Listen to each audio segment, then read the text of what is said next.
పేర్లు ఎందుకులే, ఇది ఎవరికైనా తగిలి ఉంటే వాళ్ళు భుజం తడుముకున్నట్టే అంతే. అంటే అంటే ఇప్పుడు నేను ఎవరు ఎగైన్స్ట్గా నాకు అదే అనిపించింది. ఇప్పుడు దర్శి గారు అసలు వద్దు దానికి, ఇంకొక వెరీ క్లియర్.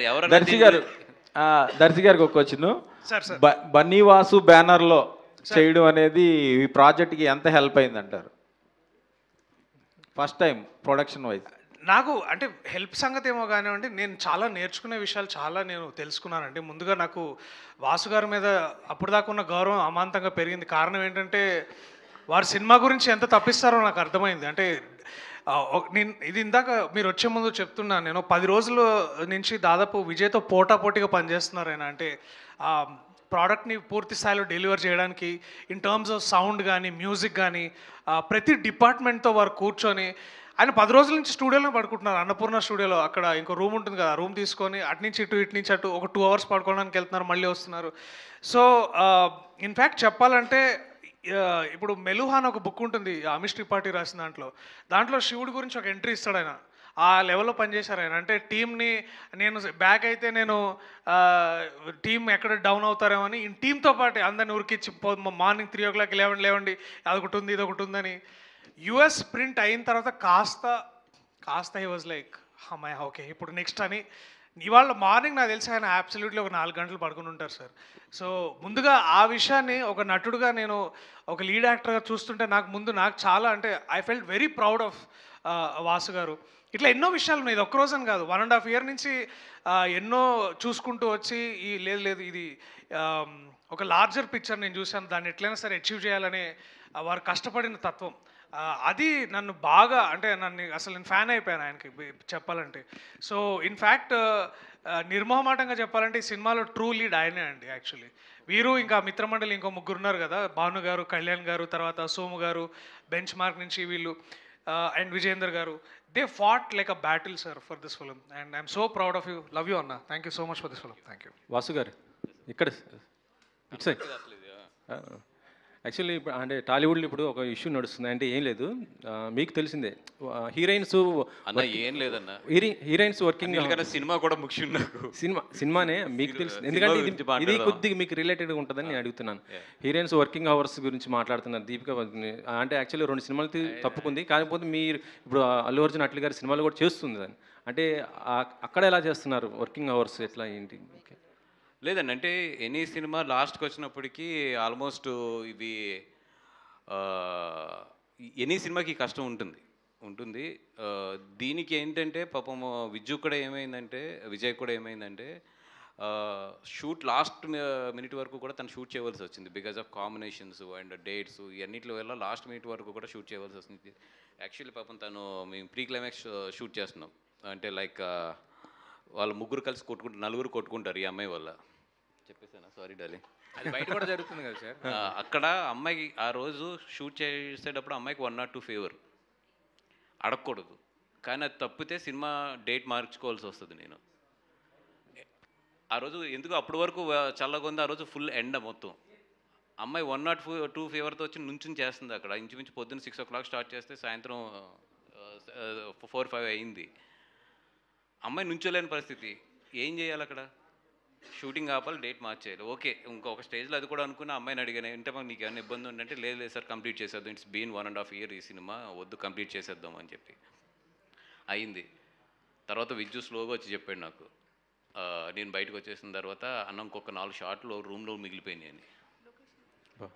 అక్కడి నుంచి మళ్ళీ నైట్ 9 o'clockకి ఆ రూమ్కి షిఫ్ట్ అయ్యి ఏదో 1 or 2 ఫేవర్ బాగా వీక్ అయిపోయింది. వెళ్ళి అంటే మాకు నిజంగా కెమెరా పెడతాను కూడా విజ్జు అన్నాడు, అన్న ఇంకేం లేదు, ఇంకోటి ఏం చేయలేమన్న, సినిమా ఫినిష్ చేయాలంతే. సినిమా ముందు ఇంక ఇవన్నీ కూడా మేము ఏం చేస్తామంటే పనంగా పెట్టి పని చేస్తాం అంతే. అది ఒక ప్రొడ్యూసర్గా దీపిక పైన ఆ కామెంట్స్ పైన మీరు ఏం స్పందిస్తారు సార్?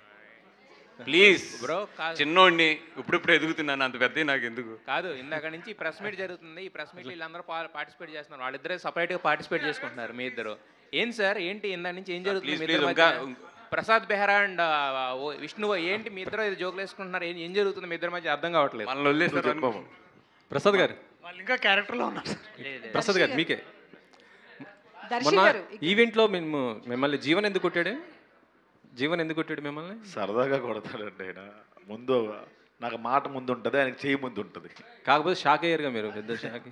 కొంచెం గట్టిగా తగిలింది సార్, అందుకని సరదాగా కొట్టింది సార్. మేము అంతా ఫ్రెండ్సే, పర్లేదు. అదే కానీ కొద్దిగా బయట ట్రోల్స్ అవుతుంది, అందుకని. పర్లేదు సార్, బతకనియండి సార్. వాళ్ళకి కూడా వ్యూస్ రానియండి సార్.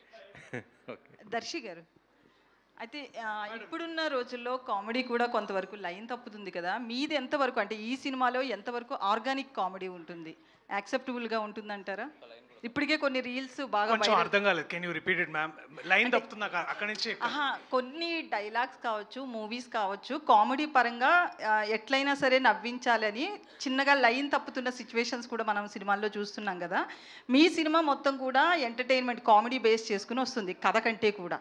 సో ఎంతవరకు ఆర్గానిక్గా ఉంటుంది కామెడీ అని అడుగుతున్నా. మేడం మీరు నాతో ఒక 1 hour తర్వాత ప్లీజ్ రండి, మనం అందరం థియేటర్లో చూద్దాం. నేను చూస్తాను. నేను ఏంటంటే దాని ముందు నా సమాధానం చాలా క్లియర్గా ఉంది. ఇప్పుడు అంటే నాకు ఇట్లా ఆర్గానిక్గా ఇన్ఆర్గానిక్ అట్లా చెప్పడం కంటే కూడా క్రింజ్ అయితే కాదండి ఈ సినిమా. క్రింజ్ అని ఇప్పుడు ఇవాళ రేపు అందరూ వాడుతున్నారు కదా, అంటే మేము సిచ్యువేషన్లో వచ్చే హ్యూమర్ని వాడాము, సిచ్యువేషన్లో వచ్చే ఏమంటారు కామెడీని వాడాము. And I'm very proud of the script because Vijay నాకు 1.5 year క్రితం 2 years అయిందా అమ్మ చెప్పి. So answer is simple ma'am, it is clear comedy. Buy rating అని సెన్సార్ బోర్డు వాళ్ళే ఇచ్చారు. సో పిల్లల్ని తీసుకొస్తున్నప్పుడు కాస్త అసిస్టెన్స్ ఇవ్వాలి వాళ్ళకి, అంతేగాని వాళ్ళు అబ్సల్యూట్లీ చూడొచ్చు. I also root for this kind of cinema and I'm proud of this film. So నేను మళ్ళీ సక్సెస్ మీట్లో కలిసినప్పుడు I would want to hear your review about this. Actually 2-3 మందు గ్లాసులు కనిపించిన వాటికి యూబైఏ ఇచ్చారండి. 4 గ్లాసులు తీసేసి ఉంటే యూ సర్టిఫికేట్ వచ్చేది, అంత క్లీన్గా ఉందన్నమాట. కాబట్టి ఇలాంటి వాళ్ళని పెట్టుకొని 2 మందు సీట్లు పెట్టకుండా బాగుంటుందన్న దాంట్లో నుంచి మరి నా గురించి బ్యాడ్గా మాట్లాడుకుంటారని చెప్పేసి నేను అంత మంచోడినే ఏం కాదు. సో ఆ 4 గ్లాసులు పెట్టడం జరిగింది. సెన్సార్ నుంచి కూడా మాకు అదే చెప్పారనమాట. And we had no cuts by the way. ఒక కట్ కూడా లేదు. చూడంగానే స్పెషల్గా వచ్చి వాళ్ళని హగ్ చేసుకొని చాలా మంచి సినిమా చేశారు సెన్సార్ బోర్డు వాళ్ళు అప్రిషియేట్ కూడా చేయడం జరిగింది. So yeah, okay. So thank you media for your questions. And Mitramandali ఇవాళ నుంచే స్టార్ట్ అయిపోతుంది ఎంటర్టైన్మెంట్. అండ్ ఆల్రెడీ మీడియా వారందరికీ కూడా ఇన్విటేషన్ అందింది, మీరు వెళ్ళి సినిమా చూడాల్సిందిగా కోరుకుంటున్నాం. మరొకసారి స్పెషల్ రిక్వెస్ట్, మీరు వెళ్ళి హ్యాపీగా మిత్రమండలిని ఎంజాయ్ చేయండి. అండ్ అఫ్కోర్స్ దీవాలి మొదలైపోయింది వాళ్ళ సాయంత్రం నుంచి, సకుటుంబ సపరివారి సమేతంగా థియేటర్కి వెళ్ళండి.